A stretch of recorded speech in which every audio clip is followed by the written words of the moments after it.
亲爱的朋友们，欢迎来到微光夜读。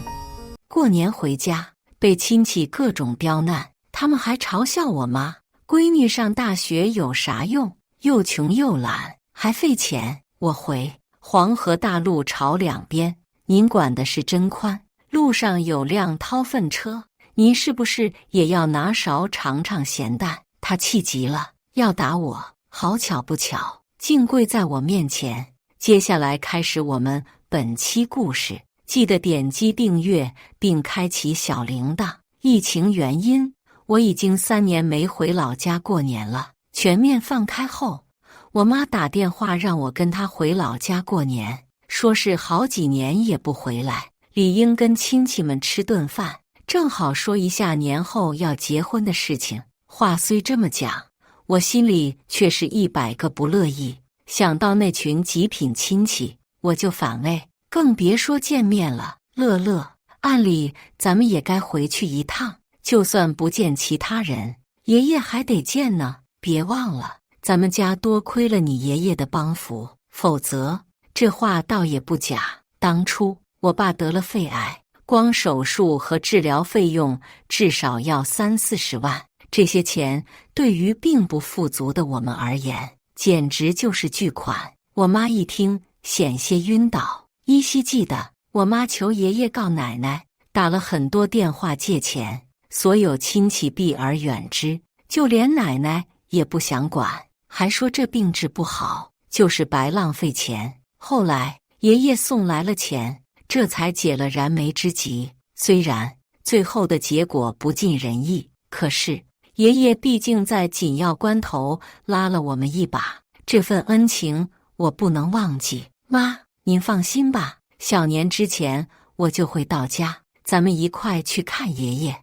我妈听完这话才放心，叹了口气。我给未婚夫王鹏打去电话，他是个体贴的人，家境一般，对我体贴入微，也很有上进心。我妈很满意，拉着我的手说：乐乐，结婚就要找个可靠的，钱不钱的无所谓。王鹏是个靠得住的孩子，你们以后好好过。得知我要回老家过年，王鹏早就给我准备好了礼物，称不能在亲戚面前失了礼数。我并不在意，这群奇葩早就想跟他们断绝关系了。王鹏劝解我，毕竟都是亲戚，就算再不愿意，好歹看在我妈的脸面上。拎着大包小包折腾了5-6个小时，终于见到了我妈。她看到我买了这么多礼品，称我长大懂事了。妈，这是王鹏买的，给咱们家那些奇葩亲戚的，堵上他们的嘴。乐乐，要结婚了就不是小孩子了，有些话可不能乱说。就这样，我妈带着我回了老家。正值小年，高速上颇为堵车，到爷爷家的时候，天已经黑透了。姑姑、叔叔已经到了，见到我们来了，脸拉得比驴脸都长，还知道回来啊？小姑阴阳怪气的，我还以为这长大了脑子不好使了，回家的路都给忘了呢。看来这嘴贱的毛病还没改，也难怪嫁不出去了。我妈刚想说什么，被我抢先开了口。呀，是小姑啊，我刚还以为谁家下水道没关好，让什么狗东西跑出来了，这么臭！你！小姑脸色铁青，气得说不出话来。我妈碰了碰我的胳膊，示意少说几句，我只做看不到。爷爷似乎听到了动静，拄着拐杖走了出来。我搀着我妈，笑着走了过去，道了声过年好，把礼物拿给了爷爷。人回来就好，花这冤枉钱，快进屋暖和暖和。爷爷说完，就让我们往屋里走。哪曾想，婶子走了出来，从爷爷手里抢过礼物，打量了一番，没好气儿地说道：弟媳妇买这些东西真是破费了，都不够塞牙缝的，可得花了不少钱吧？你牙缝是马里亚纳海沟啊，那么宽，别以为我不知道。往年我妈买的东西都进了你的肚子。刚想回对，被我妈一把拽住了。进了屋里，奶奶端着饺子从厨房走了出来，瞥了我一眼，将饺子放在桌子上。他自小不待见我，说我是女孩，命贱不吉利，从出生我家就没顺遂过，还克死了我爸。这话说的好像自己不是个女人似的。爷爷招呼大家坐下吃饭，还特意让我坐在他身旁。奶奶那白眼都快翻天上去了，嘟嘟囔囔，让扫把星坐这干嘛？奶奶，大清早亡了，您这重男轻女的思想，吃屎怕是都赶不上热乎的。奶奶气得直跺脚，骂我没礼貌，还问我妈是怎么教的孩子。我妈连连道歉，称都是自己的问题。我很无语，是他们先针对的我们，干嘛要道歉？我妈却死活不让我说话了。看着我妈这个懦弱的样子，我就气不打一处来。要不是她这个脾气，也不至于谁都能骑到我们头上。好了，一家人高高兴兴吃顿团圆饭吧。爷爷发话了，其他人也不敢造次，低着头开始吃饭。刚好我也饿了，爷爷给我碗里夹菜，一脸慈祥：“你难得回来，多吃点肉。我瞅着你都瘦了。”这个家除了我妈，也就爷爷真心待我好。刚吃了没几口，二姑带着表哥来了，奶奶跟个哈巴狗一样，赶紧添了2副碗筷，又瞪了我一眼。要不说没家教呢，这哥哥来了也不知道腾个地儿，以后结了婚怎么办？这不得天天让婆婆嫌弃。听完奶奶的话，我妈站了起来，给二姑和表哥让座。二姑倒是不客气，一屁股坐了下来，还不忘嘲笑我妈：“闺女上大学有啥用？又穷又懒，还费钱，这我能惯着？”我笑着回应道：“黄河大路朝两边，您管的是真宽。路上有辆掏粪车，您是不是也要拿勺尝尝咸淡？”二姑一听急眼了，非说我不尊重长辈，站起来要打我。大抵她太激动了，一个没站稳，竟然扑通跪在了我面前。那场面别提多么滑稽了，我还得忍住不能笑。二姑，我知道表哥没钱给您过年，放心，就冲您这么一跪，说什么也得给您包个大红包。二姑站了起来，拍拍膝盖上的土，指着我大吼：“怎么跟长辈说话呢？就这点素质，还大学生呢！再说了，谁说你表哥没钱给我过年？他现在可升为经理了，你给他提鞋都不配。”奶奶也不知道神气个什么劲儿，拉着表哥的手，牙呲得跟爆米花一样。我就说嘛，还得是龙龙有出息，这成了经理了不得，一年几十万，真给我们林家长脸，不跟某人一样赔钱货，还没礼貌。我妈垂下了头，也不敢说话。我气得牙根痒痒。3年没回来，我妈这是受了多大的委屈？每次打电话都说亲戚们很照顾，就这么照顾的，我就知道他们狗改不了吃屎。之前我爸在的时候，我妈还有点话语权，这我爸一走，都可着劲欺负我妈，这他们谁能忍？奶奶，人家都说您这辈子的人流行裹小脚，感情到您这里就是裹小脑了，我还真比不了。奶奶2次背对，脸色是说不出的难堪，给2个姑姑使了个眼色。小姑立刻心领神会，接过了话柄，开始了教育。这孩子怎么说话呢？真是不像话。小姑，您这话说的像话，我就得挂在墙上了。小姑没话可说，低头吃饭去了。这种程度的对人，对我而言那可是小菜一碟，毫无技术含量。见小姑吃了瘪，二姑又恢复了战斗力。你看这孩子，我们是为你好，怎么这么不听劝呢？我吃过的盐比你吃过的饭都多。我轻轻一笑：二姑，我能吃2碗饭，您能吃2碗盐吗？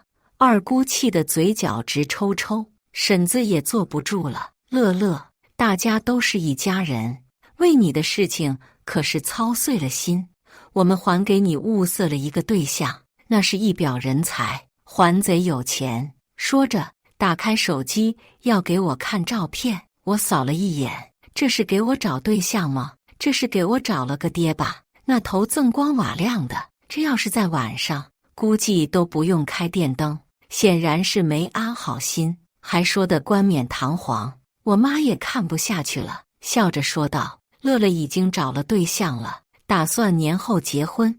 这次回来就是告诉你们一声。按道理讲，都知道我有对象，打算结婚了，应该恭喜才对，他们却不然。婶子不理我妈的，对着我继续说：乐乐，我给你说啊，这小伙可好了，是个总经理，还知道疼人。咱都是实在亲戚，我才给你说的，你可别不知道好歹。看起来这要是说成了亲事，大概有提成，要不然不至于这样。我呵呵一笑，反问道：那既然这么好，你让你闺女离了婚嫁给他，反正你也看不上你那女婿，这不刚好解决了？婶子这次终于爆发了，站起来破口大骂：林乐乐，我是为了你好，真是白眼狼，竟然诅咒我闺女离婚，缺德不缺德？大抵见自己的婚姻情况曝光了，表姐也觉得面上无光了，帮着婶子一起数落我。我妈好歹也是你的长辈，你也太目中无人了，亏我妈为你的婚事如此上心。呸！奶奶也加入了其中，好好的一个小年夜饭，让这败家闺女搅和得稀碎，真是影响心情。我觉得你大老远回来一次不容易，还特意给你榨了芒果汁，真是白忙活。芒果汁那是特意给我榨的吗？都知道我芒果过敏，我是上辈子刨了你家祖坟吗？这么巴不得我早死？奶奶，我好歹也是您孙女，您不可能不知道我芒果过敏吧？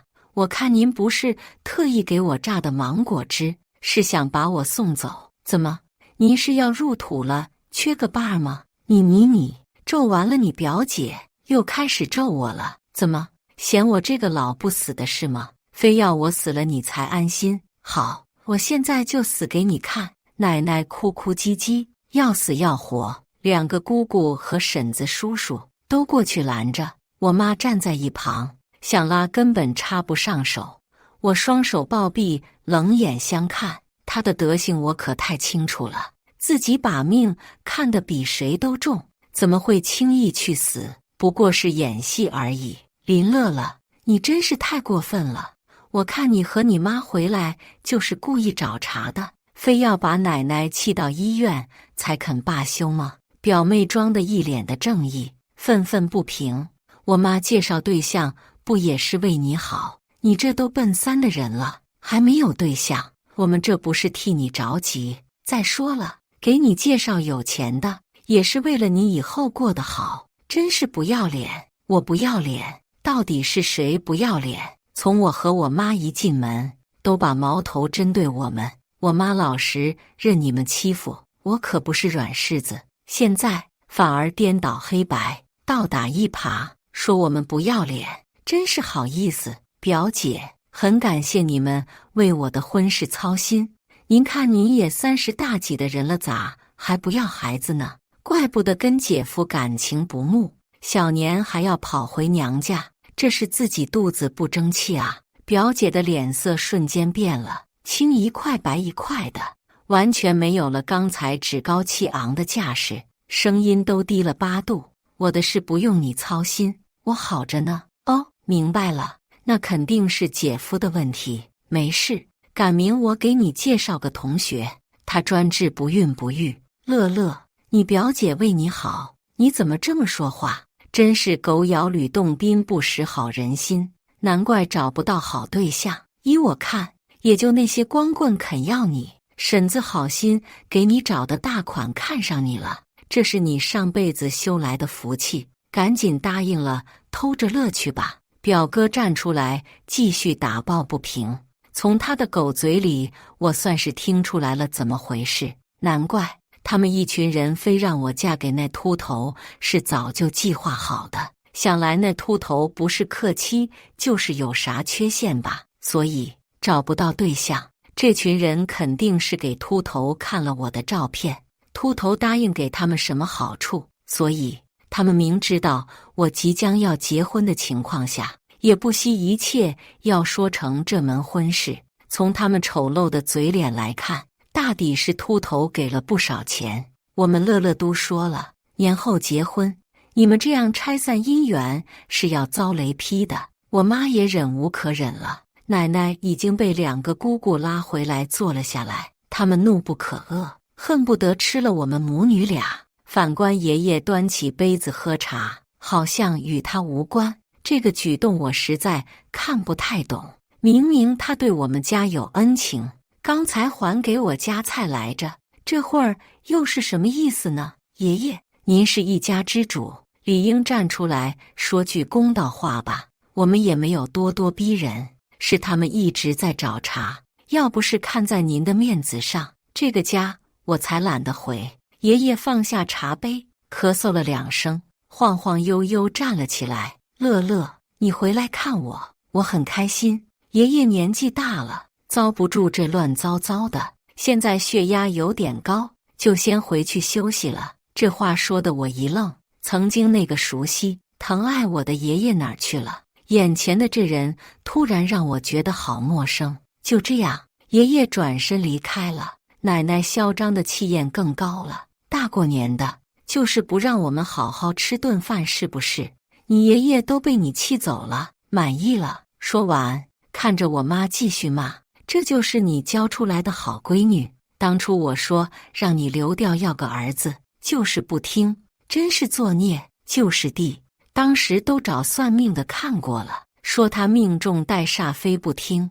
你看克死我哥，这又搅得家里鸡犬不宁。说话的正是我大伯，气管炎一个，这些年没少折腾了，钱倒是没挣几个。我彻底懵逼了，难怪奶奶对我这么不待见。婶子家的表姐也是女娃，她却疼爱得很。这是从我没出生就想让我妈留掉我，我妈坚持生下来，没如她所愿，才有了后面对我的偏见。乐乐还小，有不懂事的地方，你们多多见谅。我妈还在给他们说软话，真是受不了，搞不懂我妈为啥这么个软脾气。就这些亲戚都断绝，又能如何？地球又不是离了谁不能过。弟媳妇，咱们毕竟也是妯娌一场。正如你说的，乐乐是个孩子，但是没管好他，你怎么也有责任。这样吧，你让乐乐跟我说的那个经理把婚定了，这事也就翻篇了。接下来咱们就热热闹闹准备婚事。我看了，年后初6就是个好日子。好家伙，绕了一圈，还是为了这事。秃头是给了你多大的好处？嫂子，乐乐真有对象了，都订过婚了，这样怕是不好。婶子竟然走到我妈身边，拉着她的手笑着说，我说弟媳妇啊，这有啥？2人又没结婚呢。再说了，我给乐乐介绍的这个彩礼给的可多，足足66万，而且他权势又大，以后这老宅的开发可是他说了算，到时候咱们多分点钱，不是更好吗？这下彻底真相大白了，老宅拆迁，所有人都能分钱，把我嫁给，哦不，卖给秃头，他们可以拿到的更多。真是癞蛤蟆趴脚面，不咬人膈应人，饭是没法吃了。我拉着我妈要离开，谁知我妈却不肯走。乐乐，都这么晚了，现在回去也没车了，就先在这里住一晚吧。妈，我真是搞不明白，都这么对我们，为什么非要厚着脸皮住下？此时的我有些急躁了，说话声音也提高了8度。我妈笑着冲着奶奶他们鞠了个躬。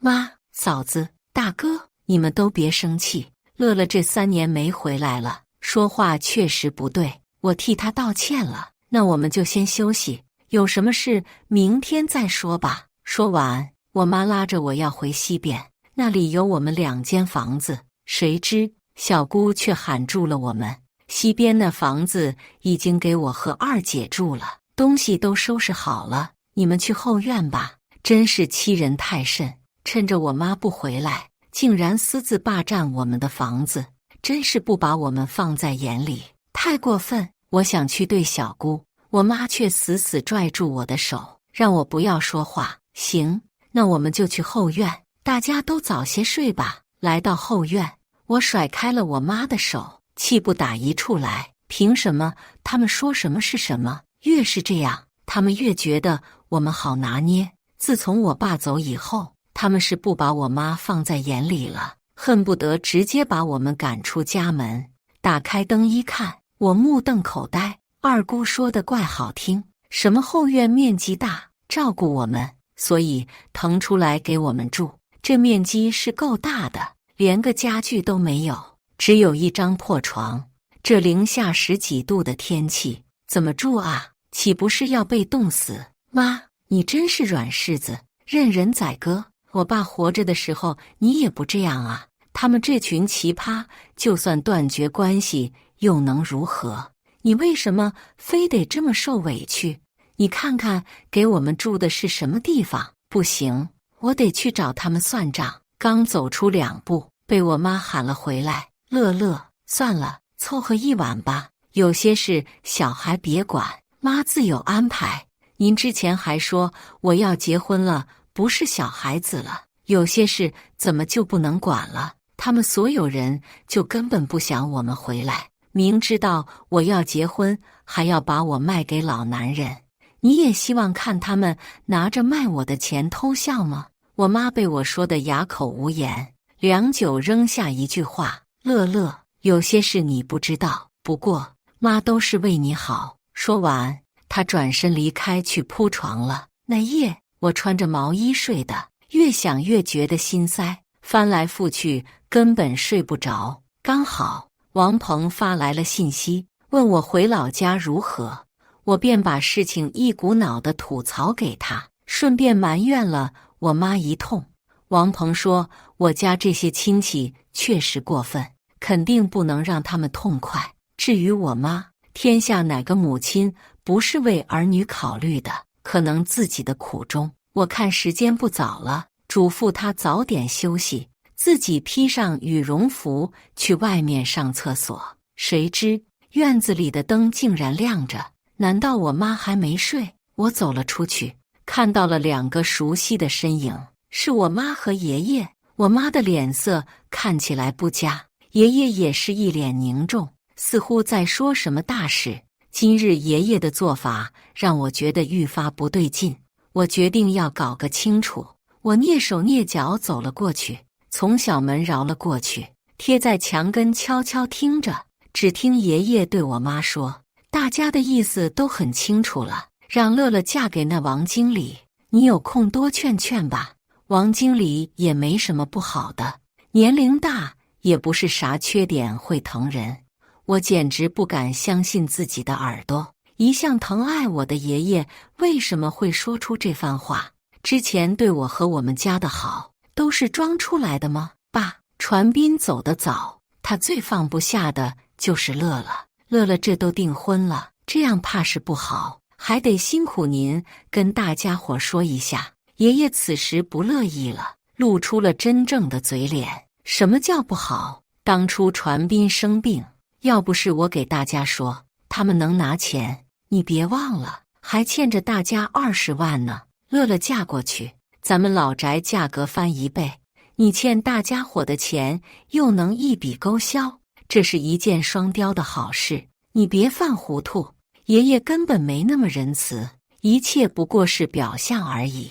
给我爸送钱不过是做了个顺水人情而已，这些钱还得我妈来还，也难怪我妈如今变得这么节俭，3年来一件衣服也没有买过。她胸口上压着这么一座大山，怎么敢随意花钱呢？而她一句也没有对我提及，独自承担这一切。想到这里，我的心酸涩不已。再者，我之前答应过传斌，老宅会留给乐乐一份，如果价格翻倍，乐乐也能拿到手的更多。如果你不识相，老宅的份额，乐乐是想都不要想。爸，您怎么能这么说？老宅的份额是您答应传斌的啊，不能出尔反尔。那又如何？又没有白纸黑字，这个全凭我说了算。真是倚老卖老。我恨不得冲上去把他的牙一颗颗拔掉。现下我全懂了，我妈这么软弱，还是为了我能分到老宅的份额。她想我以后多点保障。王鹏说得对，做母亲的总会为孩子多打算一些。我妈所做的一切都是为了我，而我竟然还不理解，屡次埋怨。我恨自己这些钱一直忙于工作，没怎么注意过家里。更悲惨的是，勤勤恳恳跟个孙子一样，工作没升职，我妈的苦衷也不知晓。不过既然我知道了一切，他们就休想得逞。握紧了拳头，等着吧，我要让你们一个个付出代价。回到屋里，我想起来婶子要给我说媒的事情。既然你们那么想攀上秃头，那么就让你们见识下我的厉害。第二天一早，婶子就问我考虑的如何了。昨天晚上都说的那么明白了，还上赶着问，真是树不要皮必死无疑，不要脸天下无敌啊！既然如此，那我就暂且如你所愿，好好见见这个秃头。婶子，我想好了，您说的对，水往低处流，人往高处走，我去见。婶子一听，这可是来了兴致，态度180度大转变，拉着我的手，闺女长闺女短的，亲的不行，险些让我把胃吐出来。吃早饭的时候，还特意给我加了2个煎蛋，让我多吃点。表哥不明所以，想要说什么，婶子给他使了个眼色，他只好低头吃饭。我妈也是满脸的疑惑，吃完饭找个时机问我是怎么回事。我把要去相亲的事情说了出来。乐乐，你要和王鹏结婚了，这种事可不能干。再说了，婶子能给你介绍什么好对象吗？妈，我说去见，又没说肯定成，看我不对死他。表哥带着我和婶子去了咖啡馆，我们到了好久也没见半个人来。我口渴了，点了杯咖啡，翘起了二郎腿。婶子皱起了眉头，对我不满，你一会儿可别翘二郎腿，看那脚一晃一晃的，怎么的？害怕他扑过来要啃我的脚趾头。婶子被我对得直翻白眼，但又无可奈何，只说让我好好说话。行，我一会儿就好好说给你听。10几分钟后，老秃头终于来了。看到他，我才明白什么叫一切叫实物为准。本以为照片上已经够难堪了，没想到真人更磕碜。就这长相，算是报复社会了吧？真佩服他的勇气，大白天还敢出来晃悠，也不怕吓死几个。要赔钱。婶子对他很殷勤，说我一听要来相亲，可激动了，一早就梳妆打扮。那可不，我就想看看这秃头长啥样，影不影响我对人水平的发挥。我要求也不高，就是咱们结婚了，你给我生至少3个儿子就行。生3个儿子怎么的？你家是有皇位需要继承吗？说你胖真喘上了，真当自己是皇上啊？拜托，就你这颜值，这发丝，搁古代一准是太监。别说3个儿子，就是10个，我们乐乐也生。只要结了婚，那还不是啥都听您的吗？婶子替我答应的利落爽快。我冷笑了2声，婶子和秃头双双看向我。10个？婶子，您说的这是猪下崽呢？是不是我表姐生不出孩子？您一听生孩子，按耐不住心中的激动。婶子是个极其要面子的人，见我在外人面前让她没面子，直接要炸锅。但是碍于秃头在这里，又不敢表现出来。她咬牙切齿地笑道：“这孩子真会开玩笑。王经理问你呢，好好说，别岔开话题。你婶子早给我看过照片，我对你很满意。你看你还有什么要求尽管提，我尽量满足你。结婚后你就在家就行，我比较忙，你就打扫卫生带孩子，我也不会亏待你。1个月给你3000零花钱。”哦嚯，我以为这得多有钱呢，1个月给3000，保姆都没这个价的。看王经理对你多好啊，结了婚在家享清福，还1个月这么多钱，要是我做梦都能笑醒了。你啊，真是上辈子修来的福气，能被王经理看上。不得不说，婶子拍马屁的水平一绝，简直把秃头夸上了天。这秃头还就吃这么一套，眯着眼睛喝着枸杞茶，跟个老年痴呆一样。说完又舔着张熊脸，跟个哈巴狗似的。王经理，等咱们成了一家人，这拆迁的事您多上心啊。老宅可是风水宝地，这开发了那是相当值钱了。王经理放下保温杯，拍着胸脯保证：放心，都是一家人，这事还不是我说了算，不会亏待自己人。婶子听了连连点头，一副小人得志的表情。我怎么能让他如愿呢？婶子，瞧你这话说的，我还真不知道。你做梦就想这样的生活，咱们都是亲戚，你做梦都想的，我自然不能跟你抢。这样，我看你和王经理岁数也差不多，这配一块再合适不过了。婶子被我的话气得脸都绿了，结结巴巴说不出话。王经理脸色也变了，质问我说这话什么意思？真对不住，忘了您小学毕业了，我给您翻译一下。意思呢，就是我不同意这门婚事。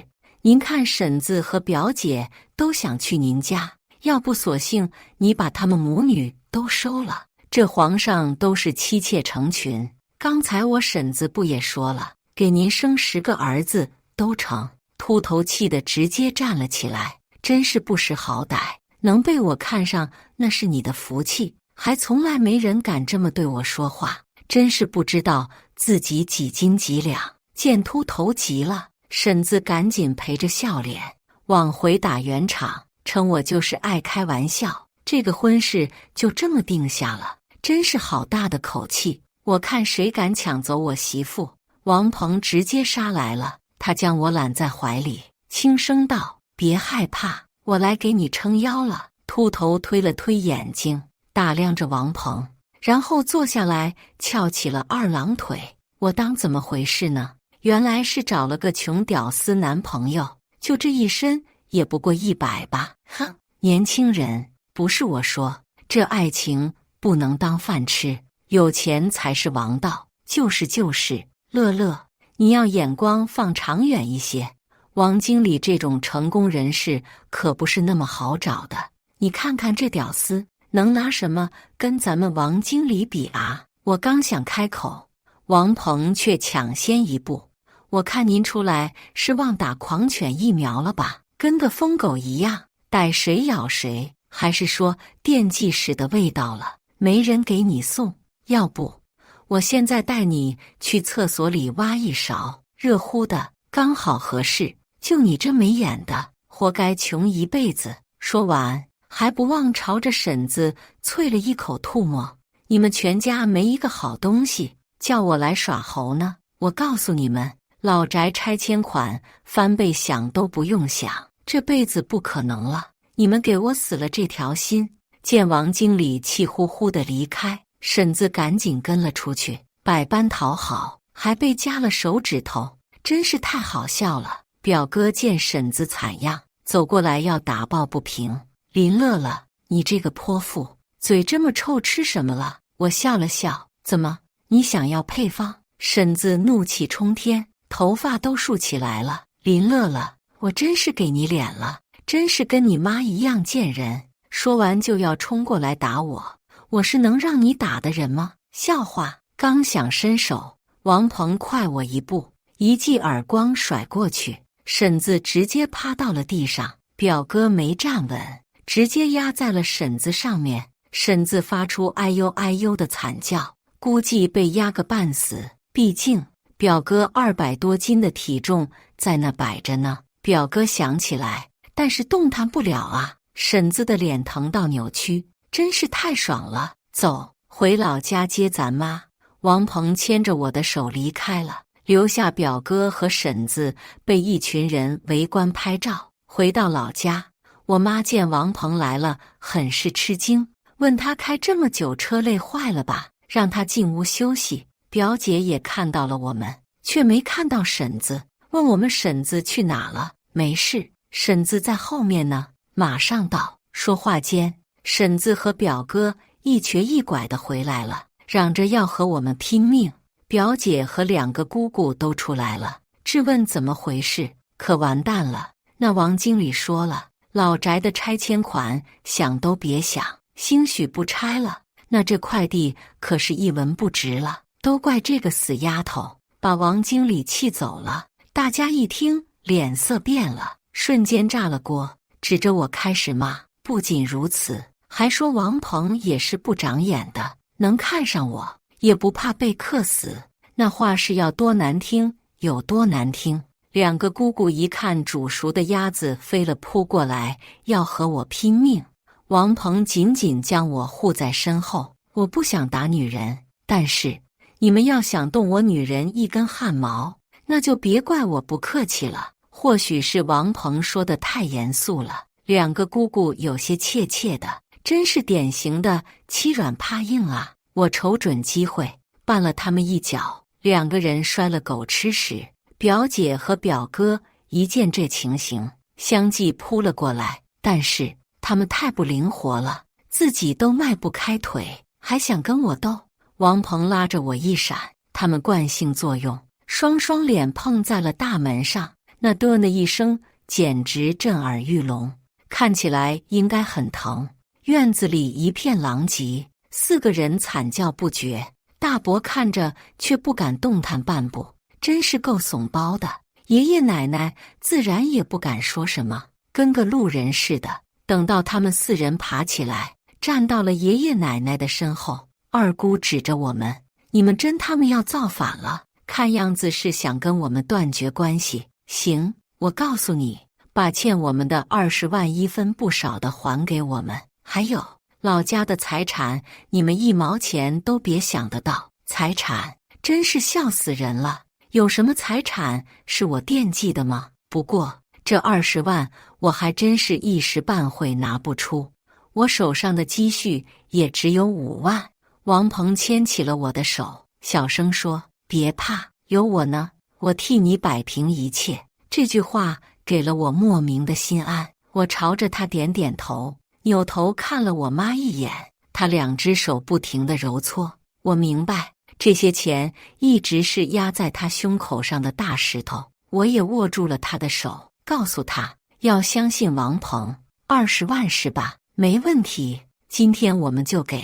我还会给利息，多给10万都成。但是我也有一笔账要和你们算算，这些年乐乐妈妈受的委屈怎么算？别以为刁难别人可以不付出代价，要我一条条说给你们听吗？少唬人了，你一个穷屌丝能有多少钱？还10万利息，可别装大尾巴狼了。小姑双手抱臂，白眼已经翻到了天上。你们啊，僵尸来了都不吃你们，因为没脑子。说罢，王鹏拿出手机给他们看了余额，他们一个个张着嘴合不拢了。我看了一眼，也吓到了，还以为自己眼花了。他怎么会有8位数余额？明明他只是个普通的白领啊！看过了余额，相信了吗？现在可以算账了吧？2个姑姑和婶子对视了一下，财迷的本质立刻显示了出来。小姑笑着说：“算，你们说吧，想怎么算？”二姑那眼睛也放光：“我们可没欺负乐乐妈妈，都是一家人，别乱说，乱说。那今天我就来说道说道，这3年你们使唤乐乐妈妈照顾爷爷奶奶，还有给你们跑腿，这一只手能数得过来吗？什么？他们在背后竟然这么欺负我妈，太过分了！那可是他自己愿意的，我们又没逼迫他。”王鹏冷笑了2声，继续说：“今天只要我开心，我给多少都可以。”婶子一听这，巴巴地走了过来：“咱们都是一家人，有什么事坐下来慢慢说。”王鹏摆摆手，继续说：“我大概算了一下账，按照护工1天500元，跑腿1次100，一共就扣除1万，也不算多吧？如果你们不想出钱，那就换个法子折现。怎么折现？小姑迫不及待开了口。乐乐妈妈是替你们做的，这样吧，你们给他老人家磕头，也不白磕，一个头算500，10000元，也就20个头而已，很轻松。两个姑姑和婶子一听，开始了窃窃私语，互相推脱，狗咬狗真爽。奶奶看着眼前的几个人，皱起了眉头。爷爷叹了口气，似乎很失望。也好，让他们看到自己儿女的真面目，倒也不错。二姑指着小姑说：“这当初还不是你的主意，你要负主要责任，这个头理应你来。”小姑双手抱臂，冷笑道：“你记错了，这是嫂子的主意，说是不能让乐乐妈妈好过，谁让她欠我们钱呢？这也就算利息了。”婶子听完不乐意了：“怎么能赖到我头上呢？当初还不是你们说的，现在都推到我头上，太离谱了吧？”看着他们你一言我一语，说着说着动起手来：“你抓我头发，我挠破你脸颊。”大型撕逼现场，我只恨没有爆米花。王鹏咳嗽了2声。好了，这样讨论下去没完没了。我来说句公道话吧，这些事你们都有份儿，平摊吧。每个人磕6个头，这是18个，剩下的2个就由婶子出吧。毕竟大伯怎么也算一家大哥，带歪了也有责任。你们同意的话，现在折现。我立刻打款，40万1分不少。当然，如果你们不想磕，就由表哥表姐来。小姑您就只能自己了。表姐听到这里，100个不乐意，凭什么要我去磕头？我才不呢！婶子一个巴掌甩了过去，硬生生把她摁到了我妈面前。快磕！看着她一个个的磕头，我嘴角浮现了微笑。表哥一看这情形，扭头想跑，被二姑拽住了衣领，只好被迫下跪磕头。最后就剩小姑了，她明显不情愿。小姑，你要不想要这利息也行，我把本金还给你。小姑的脸色青一块白一块，是说不出的难堪。我知道她的德行，不情不愿地给我妈磕了头。王鹏把钱转了过去，说这件事到此算清了。以后谁敢欺负我们娘俩，想都不用想。说完，对着我妈说道：“妈，咱们回家吧，这里以后也不用再来了。等等，我有一些话要跟爷爷奶奶说。”我走到爷爷奶奶面前，看了他们一眼，说道：“爷爷，您这些年伪装得跟个小绵羊似的，背地里做的大灰狼的事情，我可是一清二楚。借钱，我们是感恩你。但是你也不能这么多年当眼瞎，任由他们欺负我妈，还自以为是我家大恩人，也不怕遭报应。”我转头看向奶奶，继续说：“奶奶，还有您，也不用活那么久，早挂晚挂都得挂，看到时候谁给您哭？以后我们井水不犯河水。”奶奶想说什么，气得说不出话。我没理会他们，跟着王鹏回了家。路上我越想这事越不对劲，王鹏哪来的这么多钱？我立刻揪着他的耳朵：“你给我说清楚，你是去抢银行了？”乐乐，别，疼！我妈急忙阻止：“乐乐，别闹，王鹏开车呢，危险！”我把手收了回来，一路上闷闷不乐。回到家，王鹏才对我们全盘托出，原来他最近继承了爷爷的财产，是林氏的负责人，而且爷爷那个老宅规划也在他负责的范围内。哟，看来我是嫁了个富二代啊！都是这豪门规矩很多，看来我要注意了哦。王鹏一把将我揽在怀里，再三保证会待我如初，一心一意爱我，还要把财产写在我的名下，以表忠心。番外篇：王鹏否掉了拆迁计划，还把王经理给辞掉了。老宅以后也别想拆迁了。姑姑和婶子见这情形，也不再巴结爷爷奶奶，恨不得躲起来。本身他们就是奔着钱去的，现在眼看着1毛钱也拿不到了，自然谁也不想接管老两口。奶奶还自以为儿女对她多孝顺，还替他们说话，称他们是工作忙，并非不管自己和爷爷。奶奶，您清醒一下吧，有钱能使鬼推磨，你现在没钱了就是臭狗屎，你觉得谁愿意接这一坨？这时候了，他还在指责我说话难听，拄着拐杖要打我。我呵呵一笑，奶奶，你也不用恼，要是姑姑婶子真管你，我林乐乐直播吃屎都成。说完，我头也不回地离开了。没过几天，听我妈说，姑姑和婶子打起来了，谁也不想把奶奶和爷爷接到家里住。奶奶气得脑溢血，直接住院了。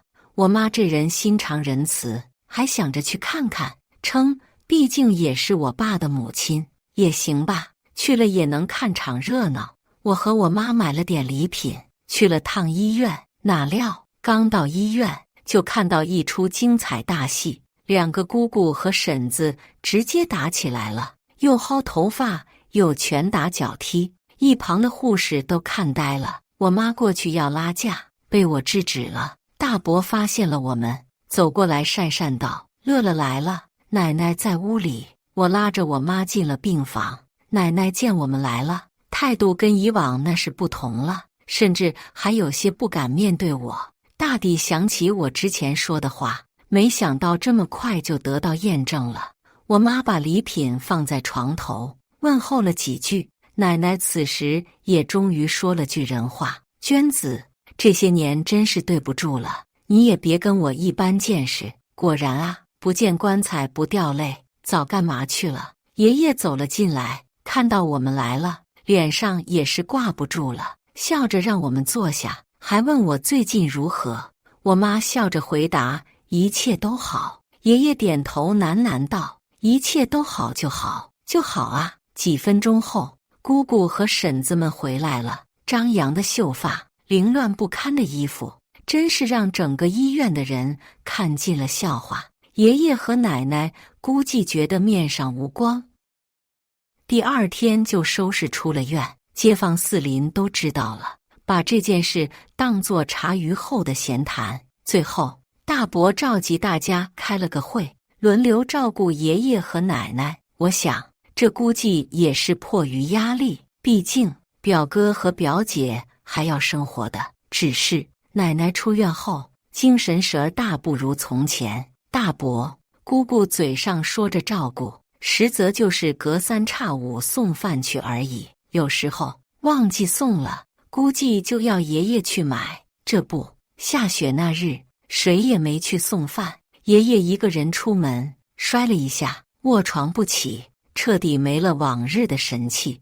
我妈犹豫要不要回去看一眼，被我阻止了。妈，你忘了他们怎么对你的了？看什么看？搞不好又要赖上你了。乐乐，你误会了，外婆才不是要可怜他们，当初都是为了你，想给你多争点家产，以后好傍身。上次去医院已经是仁至义尽，他们两人我再清楚不过了，不见棺材不落泪。这次我去就是想看看他们后悔的模样，这才是我妈妈。爷爷的电话就来了，话里话外全是后悔。我妈称回去看看，爷爷连连说好。就这样，我和我妈回了老家。爷爷一瘸一拐出来迎接，却没有看到奶奶的身影。我也没在意。回来了，快屋里坐，我早给你们留了爱吃的水果。哟呵，看来这是真后悔了。要搁以前，这水果放的那肯定是表哥表姐爱吃的，哪里顾得上我们？我妈把2箱奶放下，爸，这是我们最后一次来看你们了。传斌走了，按理说我该赡养你们，但是这些年你们做的什么，心里都有数，以后你们好自为之。爷爷的目光变得暗淡，缓缓低下头去，好像做错事的孩子，喃喃道：“娟子，是我们对不起你们，都是报应，都是报应啊！”我妈没再说话，带着我离开了。出了胡同没走几步，远远地看到了一个熟悉的身影，正在弯着腰翻垃圾桶。我拍了拍我妈的肩膀，那不是奶奶吗？我们慢慢走了过去，奶奶蓬头垢面，神志不清，已经不认识我们了。看到我们，紧紧护在了垃圾桶前面。你们走开，快走开，别想跟我抢。我妈叹了口气，大抵没想到奶奶会如此吧。你们是坏人，都走，都走。船兵一会儿来了，打你们，打你们。这一幕让我觉得心酸又好笑。当初我爸生病死活不管，如今疯魔了，却又想着我爸保护你了。妈，走吧，他不值得可怜。当初我爸生病那么对咱们，活该这个下场。他是听你爷爷的，没有哪个母亲舍得不管自己的孩子，都是迫不得已。我妈从兜里掏出500块，塞进了她的兜里。夕阳的余晖暖暖的洒在我和我妈的身上。妈，以后等待我们的都是好日子。是啊，以后都是好日子了，要为自己而活。2个月后，我和王鹏举行了盛大的婚礼。公公婆婆很疼爱我，恨不得将我宠上天。为了方便我回娘家，公婆特意给我妈买了一个小公寓，逢年过节2家人在一起，热热闹闹的庆祝，别提多幸福了。我从来没想过，原来结了婚可以幸福成这般模样。听说二姑一心想着给表哥找个富婆，相亲的女孩那是见了一个又一个，最后倒是找了个称心如意的，说是什么公司老板。二姑以为自己要靠着儿媳妇发财了，四处吹嘘，那尾巴恨不得翘到天上，走路都拿鼻孔看人。哪知道被人家女孩涮了一遭，不仅被骗走了几十万，还害得表哥丢了工作。表哥被惯坏了，哪里受得住这个打击，把一切归结在二姑身上。2个人吵得不可开交，表哥索性直接搬了出去。爱子心切的二姑病倒了，加上家里积攒的钱被骗一空，有些神志不清，还埋怨二姑父没本事，要不然他也不会让儿子找个有钱的女友，也就不会有这么一切了。大抵是二姑父被闹得受不住了，离开了。二姑从此孤零零一个人。至于表姐和表姐夫呢，准备办离婚了。这也不稀奇，有个势利眼的婶子不吵架才怪，怎么能过一块儿去呢？这下婶子不再傲气了，觉得表姐给她丢脸了。表姐觉得是婶子手伸得太长所导致的。2个人也是争吵不断。不一样的是，表姐没有表哥那份勇气，根本不敢离家出走，毕竟她还惦记着婶子那套房子呢，怎么会轻易走？婶子气得直骂白眼狼。小姑一心想做演员，奈何自己智力不够，被有妇之夫骗了钱，还怀了孕。这件事被男人的老婆知晓了，男人为了摆脱自己，把一切推到了小姑身上。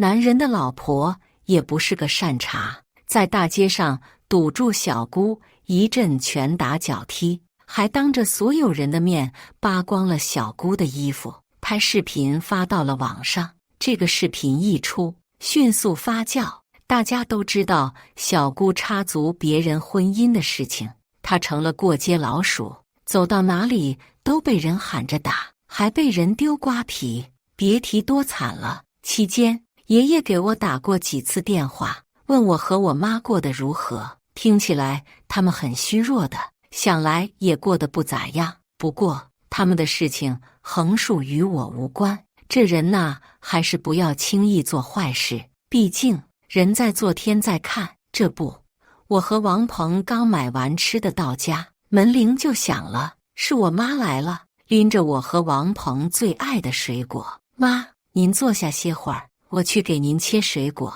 乐乐，你看人家王鹏多懂事，再看看你真懒。自从结了婚，我妈真是看我哪不顺眼，仿佛王鹏才是她亲生的一样。我还没说话，门铃又响了，是公婆也来了。我妈和婆婆一见面就抱在了一起，跟老闺蜜似的。